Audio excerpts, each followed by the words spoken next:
Hi, guys. We are going to start talking about self harm and suicide with this lesson. Again, I wish I could skip this lesson. This is not going to be a fun one, but you or someone you love may be affected by this.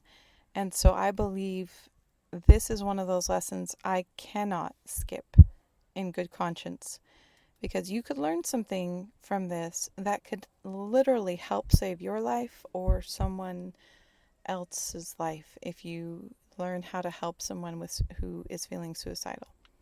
So that's why we have to go through this. Can't go over it, can't go under it. We got to go through it. So suicide by the numbers.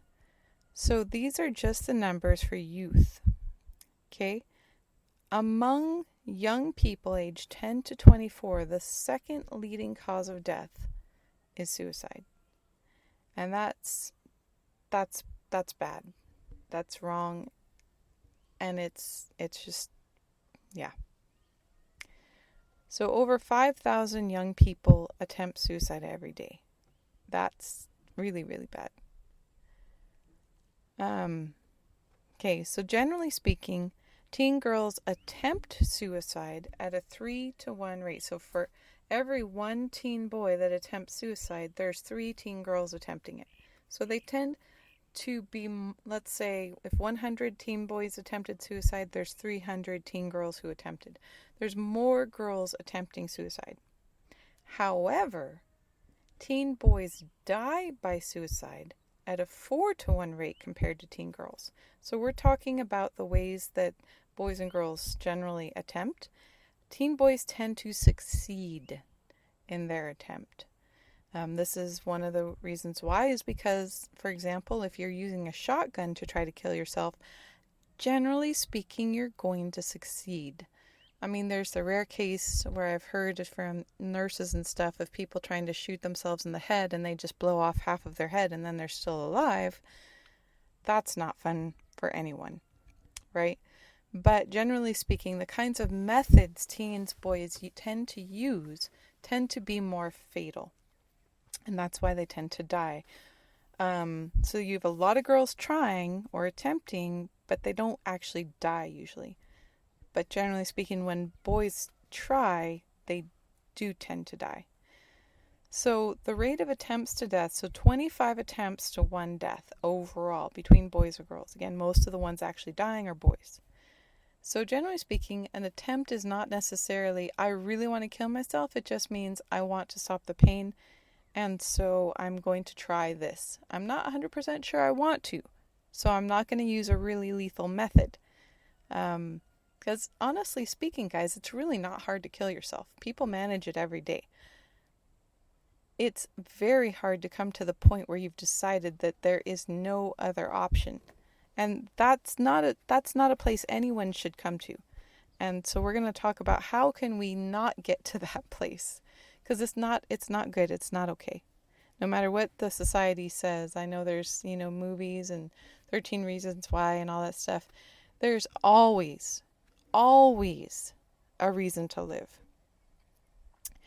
So generally speaking, this is one of the reasons why we did trauma before we talked about suicide. 90% of the people who actually commit suicide successfully, if you want to say it that way, they had been traumatized. Or they had mental health issues. And we're going to talk about why suicide, why self-harm. It's because they have lost hope. And that's why we're learning about this, so we can learn how to find hope, how to find help. Okay? Now, the last statistic on here, 20 U.S. military members or veterans die by suicide every day. That's obscene. That's ridiculous. If you look at this picture here, U.S. military deaths in service since 1999, I think this was a few years ago, only about 5,000 people in the U.S. military had died during their military service. Suicides since 1999, 128,000. Of course, this number is much bigger now. Much bigger. So that should tell you that there is a serious problem. We talked about PTSD the last lesson.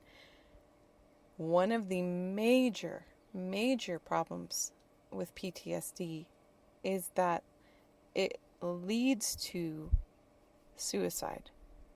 Okay, so veterans who are committing suicide, they are suffering from PTSD. Hands down. You don't even need to wonder. So what is self-harm? What is suicide? Now, this is not a DIY. I'm not going to talk about that. What I am going to talk about is why. Why are people trying to hurt themselves? Whether it's a form of self-harm. So, for example, cutting is a form of self-harm that involves the slicing open of skin or burning skin. Generally speaking, it's not an attempt at suicide, although you can accidentally kill yourself. I know a psychologist who, one of her patients died because they were cutting themselves with a dirty razor, and they got a blood infection because they were using something dirty, and it actually traveled throughout their body and eventually killed them. The infection did.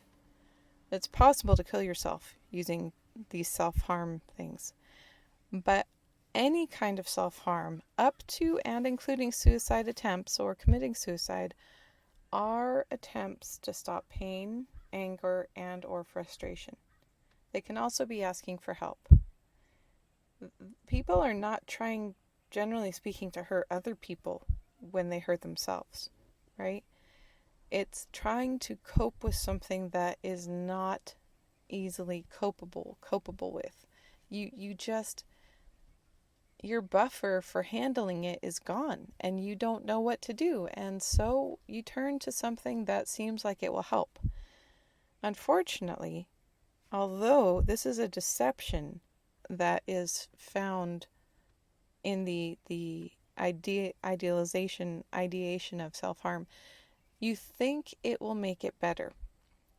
And what happens for people who do cutting, for example, is that let's say there's someone who was abused as a child, and so they have decided, they have ingested, they have come up with this idea that they deserve to be hurt. Okay, that's kids who've been abused come up with some very strange ideas. And it's very hard for them as children to understand that sometimes other people hurt people, and it's not the other person's fault. Kids tend to internalize and blame themselves terribly when they are hurt when young. And so if you have somebody who is hurt as a child, then they might have developed this idea, I deserve to be hurt. And so cutting or hurting yourself releases a tension inside yourself. Well, okay, I deserve to be hurt. I hurt myself. I feel better. But it's not actually feeling better. It's just a release of tension. But what happens is that so-called feeling better actually drags you further down into the pit of despair than you already were, because then you have all the shame and the guilt and what kind of horrible person am I to do this? And it's a bit like the cycle of addiction that you see with pornography use. Okay, so people who are addicted to pornography, generally speaking, at some point along the way, they become disgusted by themselves. And oftentimes it's accompanied by when their normal go-to for the porn that they were looking at no longer satisfies them. Okay, we talked about that during the addiction. People who are cocaine addicts, 5 grams of cocaine or whatever might have been enough at first, and then they need 10, then they need 15, etc.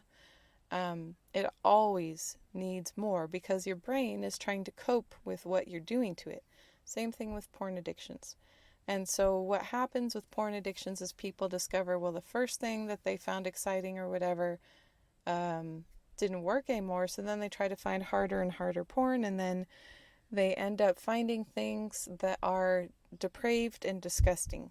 And then it begins a deep shame guilt cycle, that the more you feel disgusted at yourself for what you're doing, the deeper you fall into the pit of despair and self-loathing, self-hatred.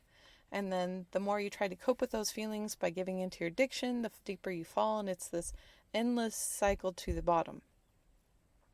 And so this is true for any kind of self-harm action. And I include pornography use as a self-harm because you are harming yourself and you're participating in an industry that harms others. Child abuse is rampant. Sexual slaves are rampant in the pornography industry. It is not a victimless industry.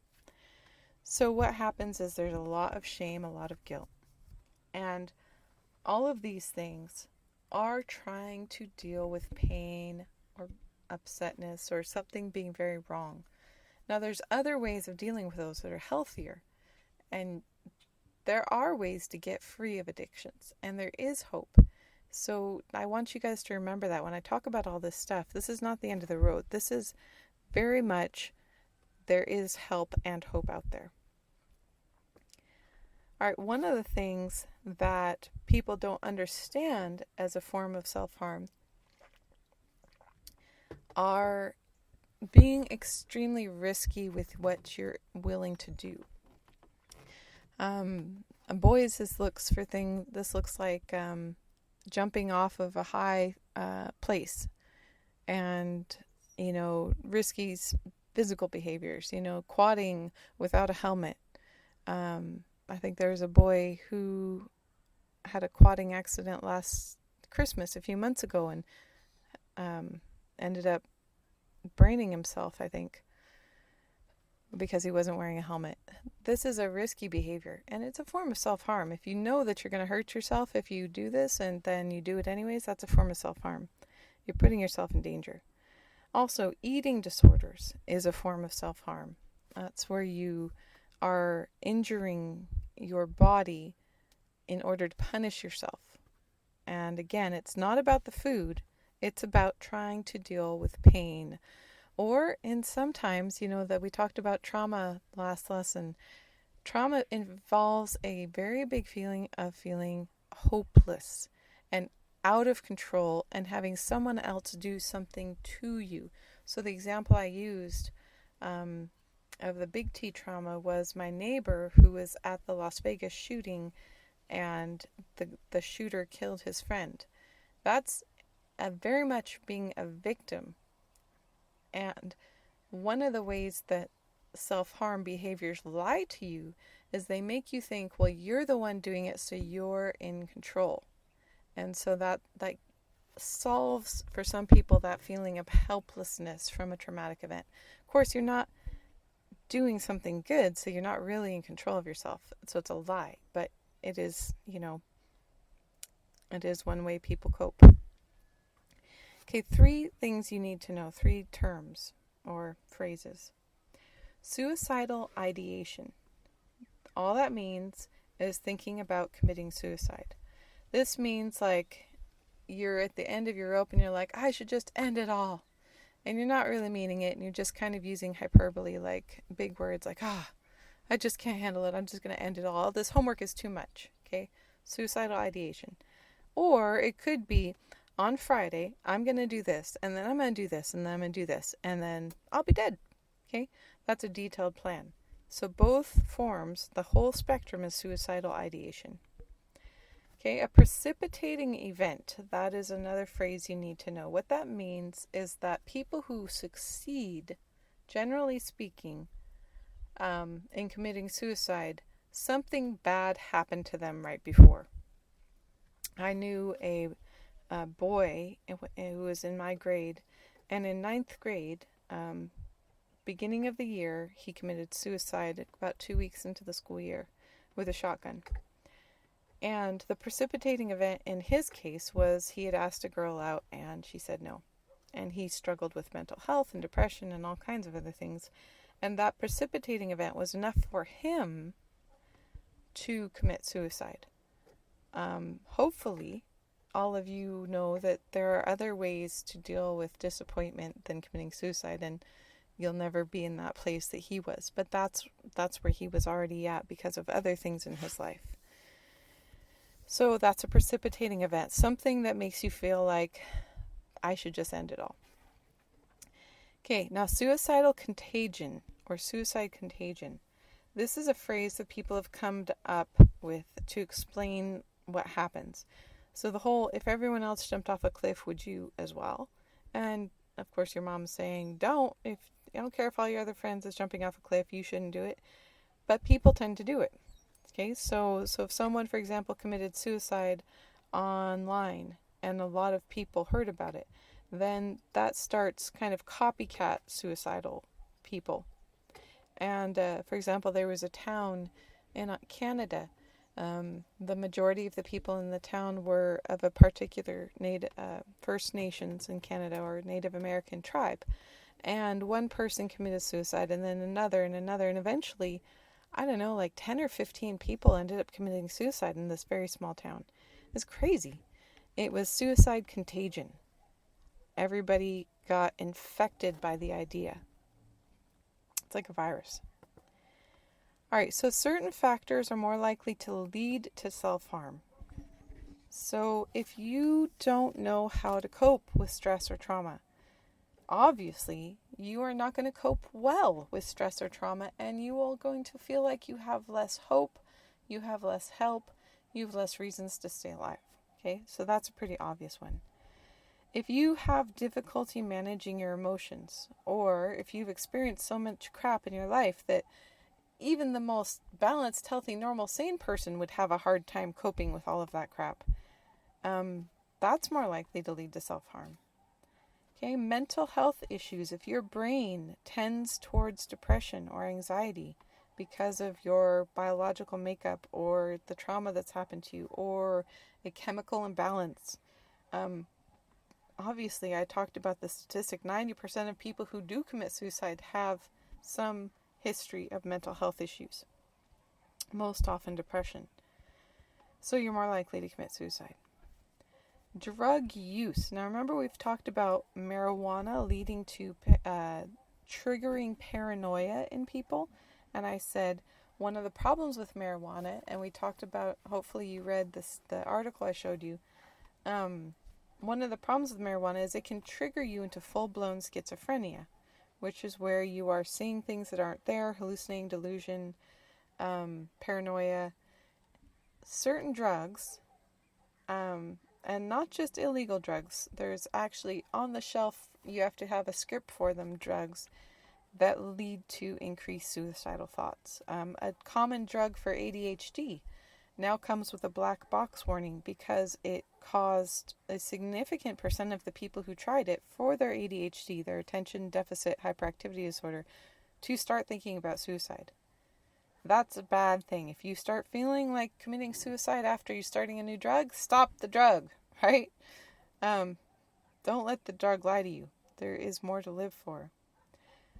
One of the things we talked about is that the trauma that people experience can leave you feeling helpless or victimized or hopeless. And I said, harming yourself is something you can do, you have control over. Well, this person hurt me, they raped me, they hit me, they abused me, but when I do this, I'm the one in control. So it gives a deceptive sense of control, and that is more likely to lead to self-harm. Thinking, or it's a deception. It is a deception, it's a lie. Thinking you are more in control of yourself when you're hurting yourself, that's a lie. You've lost control of yourself. And one thing that a lot of people are surprised at when they hear it, unless of course they've experienced trauma, is that one of the side effects of trauma and stress and all of these things that can happen to you is you lose the ability to feel. It's not gone forever, but it's kind of like a safety mechanism. So you imagine one of those cartoon dials, it's like going from green to the yellow, red, before your body or your brain or whatever can explode from the emotional overload of whatever you're experiencing. Our brains are very complex. One of the things we can do is basically kind of shut our emotions off. Turn them off. There's some kind of switch you can flick in your brain. And just like, nope, I'm not going to care anymore. Now this is obviously something that happens with severe stress or trauma. But once that has happened, it's very difficult to dig your way out of that. And so one thing that people do sometimes when they have flicked that switch and they don't know how to turn it back on and they don't know how to feel is they cause themselves pain so at least they can feel something. And I'm explaining this to you because you might have a friend. I happen to know some of my past freshman students have expressed this to me. I know there are people your age who feel this way. And none of us know really what's going on in the background of other people's lives, truly. And so it is very possible you know someone who is suffering like this. And that's why I wanted to teach this. Because I want you to know that there are ways to get help. And there is help. And this is not the end of the road. And life can change, okay? So, the last section is factors that protect against self-harm. So if you have these factors, you might suffer a similar trauma as someone else, but you are so-called protected because of the blessings you have in your life. So having a good family is a blessing. If you have a family that is stable, loving, accepting, they give you boundaries, they have boundaries of their own, you're just basically in a good family, okay? That's going to protect you from hurting yourself because you are going to reach out for help when you need it, and you will be supported when you reach out, and people will love you and you will feel loved, and this is going to not make you want to hurt yourself. It's going to protect you from hurting yourself. Sometimes there's nothing we can do about the family we've been given. And so for those of us who might not have had the best family background or currently have the best family, we can find a friends. As people say, friends are the family you choose. You can develop a circle of friends that mimic a good family environment. This is something you can do. You can reach out. You can have good friends. You can have people you depend on and people who depend on you. Now that's going to be difficult, especially if you have bad relationships having been modeled to you in your past. That's why we're going to talk about relationships next. So I can help you guys learn how to have good relationships, how to recognize good relationships, and how to be a good relationship person. One of the other really easy things to do is learn coping techniques for stress. We talked about the panic attack coping techniques. We talked about sitting outside and being present and going for walks. And there's, meditation a lot of kids mentioned in their journals. There's 101 things you can do to cope with stress and trauma. It doesn't have to overwhelm you. And so it's important for you to seek those out and learn them. Now, I do not recommend binge watching shows. It can be a short-term help, but a long-term, not so much. So good coping techniques, these are things that don't just make the pain go away for a short amount of time, but actually help you deal with the stress. One of the things that can protect you against self-harm is learning impulse control. I want to do that, but I'm choosing not to. This is something that someone who's recovering from harming themselves needs to learn. I feel a buildup of stress and I want to hurt myself to cope with that stress, but I'm going to choose not to do that. I'm going to control my impulses because my impulses cannot control me. That's a recipe for disaster. Positive self-worth, learning what is lovable and good about yourself, because there is something lovable and good about yourself. I can tell you this is true. Everyone is lovable. All right? Again, you can't always control your family, but you can have good social connections. You can connect with peers, people online. Be very careful about people online, by the way. Sometimes people are trying to listen to you and be a sympathetic ear because they're trying to control you and manipulate you. And that's why we're going to talk about relationships, because I want you guys to be aware of bad techniques and bad people who try to control you and manipulate you. But if you have good social connections with good people, They will help you when you are in a bad place. One of the things that people don't even realize when they talk about self-harm and suicide ideation and stuff is that often pride can have an effect on people. I am not going to talk about this to anyone because I don't want them to know I can't handle this. This is something guys very much need to pay attention to. Is pride keeping you from asking for help if you need help?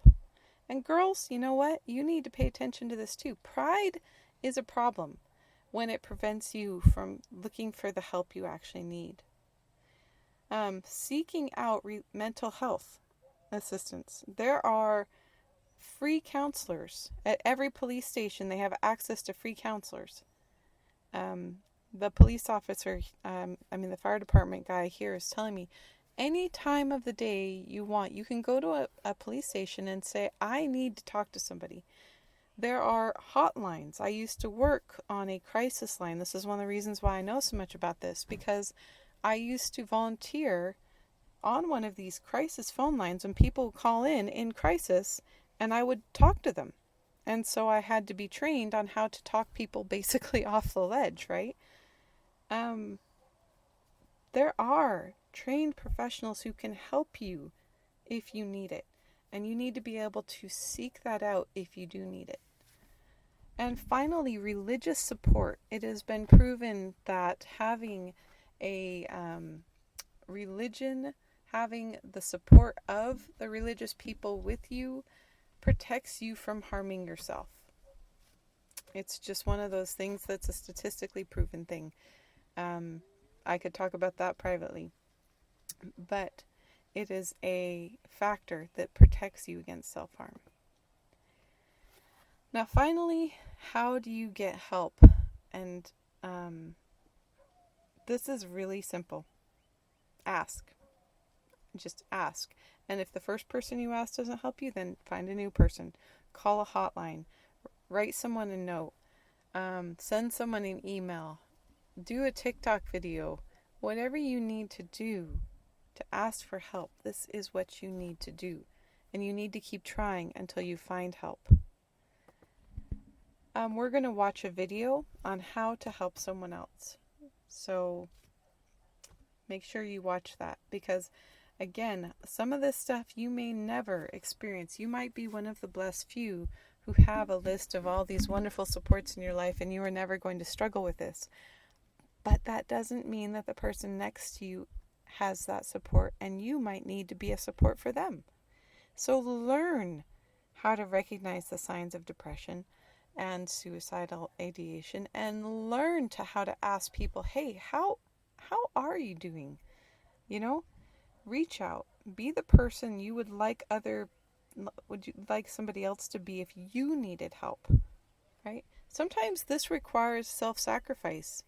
You might need to drop everything at you get a text from your friend and that says, I'm not sure I can live anymore. My parents are getting divorced. I've got these things going on in my life. I don't see any more point in living. And I'm thinking I'll kill myself tomorrow. If you ever get a text like that or a call like that, you drop everything and you help that person. Okay, these are matters of life and death. It's really important for you guys to educate yourselves, be the help other people need, and look for the help that you need. Okay, because, if you're going to help somebody out of a leaky boat, you can't have a leaky boat yourself to jump them into. You got to learn how to heal yourself. All right, if you guys have any questions, happy to answer them. I know this was a rough couple lessons. Love you guys. Take care of yourselves. Reach out for help. Reach out to me if you need it. I'll be here for you, okay? Bye.